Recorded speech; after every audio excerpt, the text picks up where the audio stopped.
Set பண்ணியிருக்காங்க. அது இந்த சாப்டர் 6ல கரெக்டாக எக்ஸிக்யூட் பண்ணியிருக்காரு டைரக்டர் ஷான் லிவி.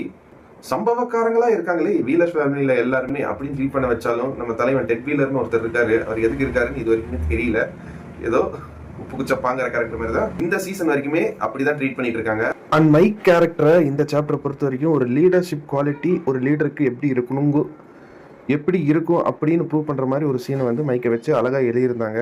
நீங்கள் வேணால் மற்ற சாப்டர் மற்ற சீன்ஸ்லாம் பாருங்கள். மைக் இல்லாத ஒரு டீம் வந்து அந்த ஒரு லீடர்ஷிப் குவாலிட்டி மிஸ் பண்ணி நீ சொல்கிறத நான் கேட்கணுமா, நான் சொல்கிறது நீ கேட்கணுமா அப்படின்னு அடிச்சுப்பாங்க. மைக் இருந்தாலுமே வந்து அது பழைய சீசன்கள் எல்லாம் வந்து அந்த மாதிரி அடிச்சிருப்பாங்க. பட் இந்த மாதிரி சுச்சுவேஷனை எப்படி மைக் மெச்சூரிட்டியாக ஹேண்டில் பண்ணுறாருங்கிற ஒரு விஷயத்தையுமே அழகாக காட்டியிருக்காங்க. அண்ட் மைக் சொன்னால் எல்லாரும் கேட்பாங்க அப்படிங்கிற மாதிரி ஒரு லீடர்ஷிப் குவாலிட்டியை ரொம்ப ஜென்யூனாக வந்து கொடுத்துருக்காங்க இந்த சீசன் 5 பொறுத்த அளவில். அண்ட் அதே மாதிரி இந்த ஸ்ட்ரேஞ்சர் திங்ஸுக்குன்னு ஒரு சயின்ஸ் இருக்குது ஃபிக்ஷனலாக. அந்த ஃபிக்ஷனல் சயின்ஸை எந்த அளவுக்கு லாஜிக்கலாக மூவ் பண்ண முடியும்